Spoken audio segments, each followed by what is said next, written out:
RSS ਦਾ ਦੁਮ ਛੱਲਾ ਜਿਹਦਾ ਪਿਓ ਆਪ ਇੰਡੀਆ ਜਿਹੜੀ ਪਬਲੀਕੇਸ਼ਨ ਹੈ RSS ਦੀ ਉਸ ਦਾ ਮੇਨ ਕਰਤਿਆਂ ਧਰਤਿਆਂ ਚੋਂ ਹੈ ਫਾਈਨੈਂਸਰ ਹੈ ਉਹਦਾ ਜਿਹੜਾ ਰਿਸ਼ੀ ਸੁਨਕ ਉਹ ਐਜ਼ ਏ ਫਰੰਟ ਰਨਰ ਇਸ ਦੇ ਵਿੱਚ ਉੱਭਰਿਆ। ਭਾਰਤ ਦੇ ਵਿੱਚ ਜਿਹੜੀ ਹੈ ਉਹਨਾਂ ਦਾ ਜਿਹੜਾ ਹਿੰਦੂਤਵੀ ਮੀਡੀਆ ਉਹ ਤਾਂ ਸੈਲੀਬ੍ਰੇਟ ਕਰ ਰਿਹਾ ਸੀ ਕਿ ਜੀ ਦੇਖੋ ਕਿੱਥੇ ਬ੍ਰਿਟਿਸ਼ਰਸ ਨੇ ਸਾਡੇ ਤੇ ਰੂਲ ਕੀਤਾ ਸੀ। ਹੁਣ ਇੱਕ ਭਾਰਤ ਮਾਤਾ ਦਾ ਪੁੱਤਰ ਰਿਸ਼ੀ ਸੁਨਕ ਇੰਗਲੈਂਡ ਦਾ ਜਿਹੜਾ ਉਹ ਪ੍ਰਧਾਨ ਮੰਤਰੀ ਬਣਨ ਜਾ ਰਿਹਾ ਹੈ। ਰਿਸ਼ੀ ਸੁਨਕ ਨੂੰ 60,399 ਵੋਟ ਮਿਲੇ ਕਿਉਂਕਿ ਵਿਦਨ ਪਾਰਟੀ ਇਲੈਕਸ਼ਨ ਸੀ, ਲੇਕਿਨ ਲਿਜ਼ ਟਰਸ ਜਿਹੜੀ ਹੁਣ ਫਿਊਚਰ 'ਚ ਪ੍ਰਾਈਮ ਮਿਨਿਸਟਰ ਹੋਏਗੀ ਉਸ ਨੂੰ 81,326 ਵੋਟ ਮਿਲੇ। ਪ੍ਰੀਤੀ ਪਟੇਲ ਤਾਂ ਬੈਠੀ ਸੀ ਕਿ ਜੀ ਇਹ ਵੀ ਆ ਰਿਹਾ ਰਿਸ਼ੀ ਸੁਨਕ, ਉਹਨੇ ਵੀ ਫੌਰਨ ਰਿਜ਼ਾਈਨ ਕਰ ਦਿੱਤਾ ਕਿਉਂਕਿ ਉਹਨੂੰ ਪਤਾ ਸੀ ਕਿ ਹੁਣ ਬਾਹਰ ਦਾ ਦਰਵਾਜ਼ਾ ਦਿਖਾਇਆ ਜਾਣਾ। ਉਧਰੋਂ ਉਹ ਹਾਰ ਰਿਹਾ, ਇੱਧਰ 7 ਤਰੀਕ ਨੂੰ ਦਿੱਲੀ ਮਿਊਨਿਸਪਲ ਕਾਰਪੋਰੇਸ਼ਨ ਪਾਸ ਕਰ ਰਹੀ ਹੈ ਵੀ ਦਿੱਲੀ ਦੇ ਵਿੱਚ ਜਿਹੜਾ ਰਾਜਪਥ ਹੈ ਹੁਣ ਰਾਜਪਥ ਪਿਛਲੇ 75 ਸਾਲ ਤੋਂ ਲਫ਼ਜ਼ ਹੁਣ ਤੱਕ ਸੀ ਕਿ ਜੀ ਇਸ ਨੂੰ ਅਸੀਂ ਹੁਣ ਕਰਤੱਵਯ ਪਥ, ਕਿਉਂਕਿ ਰਾਜਪਥ ਦਾ ਮਤਲਬ ਹੈ ਕਿੰਗਸ ਪਾਥ। ਅੰਗਰੇਜ਼ਾਂ ਨੇ ਜਿਹੜਾ ਆਪਣਾ ਰੱਖਿਆ, ਹੁਣ ਅਸੀਂ ਆਜ਼ਾਦ ਹੋ ਗਏ।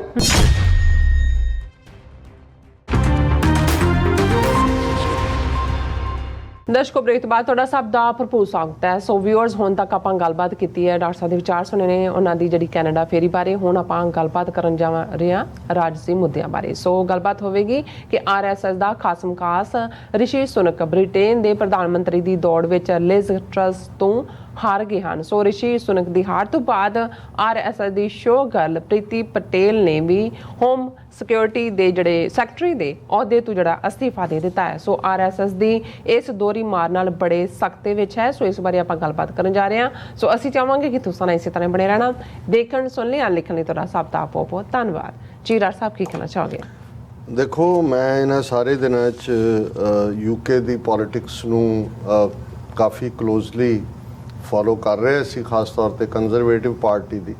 ਹਾਲਾਂ ਅਸੀਂ ਪਿਛਲੇ ਦਿਨਾਂ ਦੇ ਵਿੱਚ ਇਹ ਦੇਖਿਆ ਕਿ ਕਿਵੇਂ ਇਸੇ ਹੀ ਕੰਜ਼ਰਵੇਟਿਵ ਪਾਰਟੀ ਦੀ ਸਰਕਾਰ ਨੇ ਸਾਡੇ ਵੀਰ ਜੱਗੀ ਜੌਲ ਨੂੰ ਭਾਰਤੀ ਏਜੰਸੀਆਂ ਨੂੰ ਟਿਪ ਆਫ ਦੇ ਕੇ ਫੜਵਾਇਆ। 5 ਸਾਲ ਤੋਂ ਜ਼ਿਆਦਾ ਦਾ ਸਮਾਂ ਹੋ ਚੁੱਕਾ ਹੈ। ਬਿਲਕੁਲ। ਔਰ ਇਹ ਆਲਰੇਡੀ ਸਾਡੇ ਉਹਨਾਂ ਜ਼ਖਮਾਂ ਤੇ ਅੱਲੇ ਜ਼ਖਮਾਂ ਤੇ ਲੂਣ ਛਿੜਕਣ ਵਾਂਗ ਸੀ ਜਿਹੜੇ ਜ਼ਖਮ ਫਰਵਰੀ 1984 ਦੇ ਵਿੱਚ ਜਦੋਂ ਕਿ ਇੰਦਰਾ ਗਾਂਧੀ ਨੇ ਮਾਰਗਰਟ ਥੈਚਰ ਨੂੰ ਸਿੱਖਾਂ ਦੇ ਮੁਕੱਦਸ ਮੁਕਾਮ ਦਰਬਾਰ ਸਾਹਿਬ ਤੇ ਹਮਲੇ ਲਈ ਮਦਦ ਲਈ ਕਿਹਾ ਸੀ, ਉਸ ਵੇਲੇ ਉਸਨੇ ਆਪਣੀ MI6 ਇੰਟੈਲੀਜੈਂਸ ਏਜੰਸੀ ਦੇ 2 ਆਫੀਸਰ ਭੇਜੇ ਜਿਨ੍ਹਾਂ ਨੇ ਰੇਕੀ ਕੀਤੀ।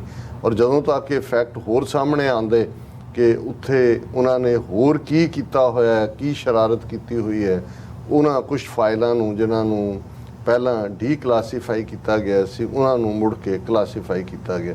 ਸੋ ਜਿੱਥੋਂ ਤੱਕ ਕੰਜ਼ਰਵੇਟਿਵ ਪਾਰਟੀ ਦੀ ਸਿਆਸਤ ਹੈ ਉਹਦੇ 'ਚ ਅਸੀਂ ਇਹ ਫਰਵਰੀ 1984 ਦੇ ਵਿੱਚ ਦੇਖਿਆ। ਔਰ ਹੁਣ 5 ਸਾਲ ਪਹਿਲਾਂ ਸਾਡੇ ਸਾਹਮਣੇ ਆਉਂਦਾ ਹੈ ਕਿ ਕਿਵੇਂ ਬ੍ਰਿਟਿਸ਼ ਹਕੂਮਤ ਕੰਜ਼ਰਵੇਟਿਵ ਪਾਰਟੀ ਦੀ ਆਪਣੇ ਮੁਲਕ ਦੇ ਸ਼ਹਿਰੀ ਨੂੰ ਉਸ ਮੁਲਕ ਦੇ ਅੰਦਰ ਜਿੱਥੇ ਟਾਰਚਰ ਇੱਕ ਨੋਰਮ ਹੈ, ਜਿੱਥੇ ਹਰ ਫੜਿਆ, ਔਰ ਇਹ ਮੈਂ ਨਹੀਂ ਕਹਿੰਦਾ, ਐਮਨੈਸਟੀ ਇੰਟਰਨੈਸ਼ਨਲ, US ਸਰਵ ਦੁਨੀਆ ਦੀ ਹਰ ਆਰਗੇਨਾਈਜੇਸ਼ਨ, ਹਰ ਹਿਊਮਨ ਰਾਈਟਸ ਗਰੁੱਪ ਕਹਿੰਦਾ, ਉਸ ਨੂੰ ਫੜਵਾਇਆ। ਔਰ 5 ਸਾਲ ਤੋਂ ਕੋਈ ਉਹ ਟਰਾਇਲ ਨਹੀਂ ਹੈ, ਕੋਈ ਚਾਰਜ ਫਾਈਲ ਨਹੀਂ ਕੀਤੇ ਹੋਏ, ਲੇਕਿਨ ਇਹ ਡਰਾਮੇ ਵੀ ਕਰਦੇ ਰਹੇ। ਜੇ MPਆਂ ਨੇ ਲਿਖਿਆ ਜਾਂ ਦੂਜਿਆਂ ਨੇ ਜੀ ਹਾਂ ਅਸੀਂ ਮੋਦੀ ਨਾਲ ਗੱਲ ਕਰ ਰਹੇ ਹਾਂ, ਅਸੀਂ ਢਿਮਕੇ ਨਾਲ ਕਰ ਰਹੇ ਹਾਂ। ਬੋਰਿਸ ਜੌਨਸਨ ਨੇ ਜਾਂਦੇ ਜਾਂਦੇ ਕਿਹਾ ਜੀ ਮੈਂ ਜਦੋਂ ਉਹਨੂੰ ਰਿਜ਼ਾਈਨ ਕਰਨਾ ਪਿਆ, ਬਿਲਕੁਲ ਅਨਐਥੀਕਲ ਬੰਦਾ ਹੈ, ਔਰ ਉਹਨੇ ਕਿਹਾ ਜੀ ਅਸੀਂ ਲਿਆ।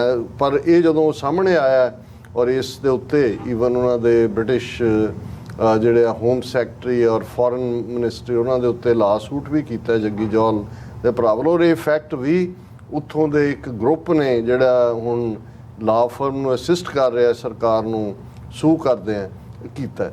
ਹੁਣ ਇਸ ਸਾਰੇ ਦੇ ਚੱਲਦੇ ਆ ਜਿੰਨੀ ਤੇਜ਼ੀ ਨਾਲ ਇਸ ਕੰਜ਼ਰਵੇਟਿਵ ਗਵਰਨਮੈਂਟ ਦੇ ਵਿੱਚ RSS ਦੀ ਘੁਸਪੈਠ ਸੀ ਉਹ ਸਾਹਮਣੇ ਆਇਆ ਜਦੋਂ ਕਿ ਪ੍ਰੀਤੀ ਪਟੇਲ ਜਿਹੜੀ ਕਿ ਅਮਰੀਕਾ ਦੇ ਇੱਕ ਥਿੰਕ ਟੈਂਕ ਦੇ ਵਿੱਚ ਗੱਲ ਕਰਦੇ ਆ ਆਪਣੀ ਪ੍ਰੈਜੈਂਟੇਸ਼ਨ 'ਚ ਸਾਰੀ ਸਿੱਖ ਕੌਮ ਨੂੰ ਜਿਹੜਾ ਉਹ ਦਹਿਸ਼ਤਗਰਦੀ ਦੇ ਖਾਤੇ 'ਚ ਪਾਉਂਦੀ ਹੈ ਬਿਨਾਂ ਕਿਸੇ ਸਬੂਤ ਤੋਂ।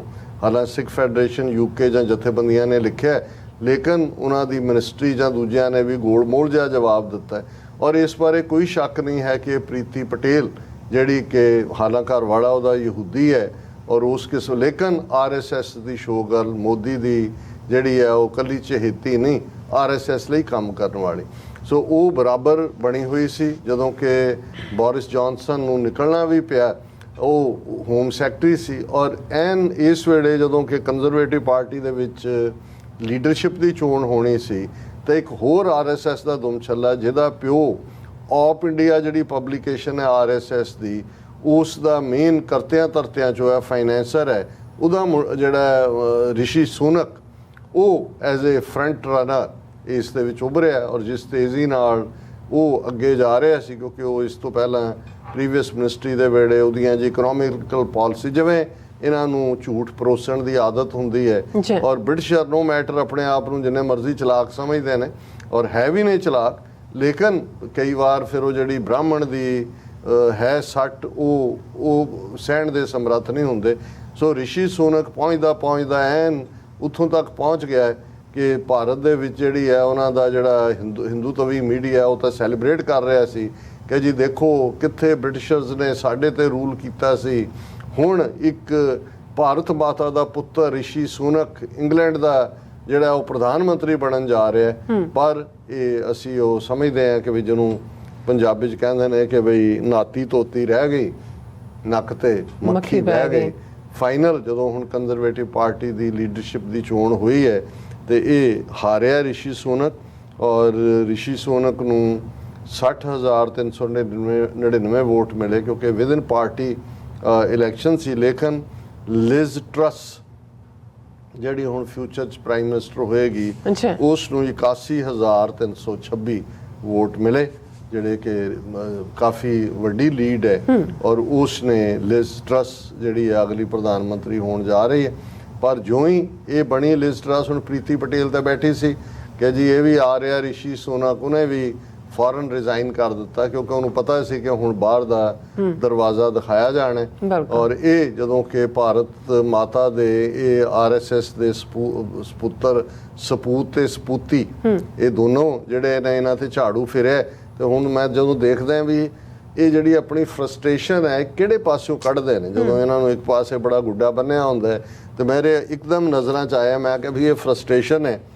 Delhi's Rajpath to be renamed as Kartavya Path. The historical Rajpath was known as King's Way during British rule. In a major move, the BJP government has decided to rename Rajpath and Central Vista lawns as Kartavya Path. Sources said New Delhi Municipal Corporation has convened a special meeting on September 7 with the objective of renaming Rajpath and Central Vista lawns as Kartavya Path. Modi in his August 15 Independence Day speech had stressed on abolition of symbols relating to colonial mindset. ਹੁਣ ਉਹ ਹੈ ਤਾਂ ਉਹ ਪੰਜਾਬੀ ਦਾ ਸੀ ਕਿ ਭਾਈ ਜਿਹੜੀ ਹੈ ਉਹ ਜਿਹੜੀ ਝਾਂਜਰ ਖੜਕਦੀ ਕਿਤੇ ਹੈ ਤੇ ਧਮਕ ਕਿਤੇ ਪੈਂਦੀ ਹੈ।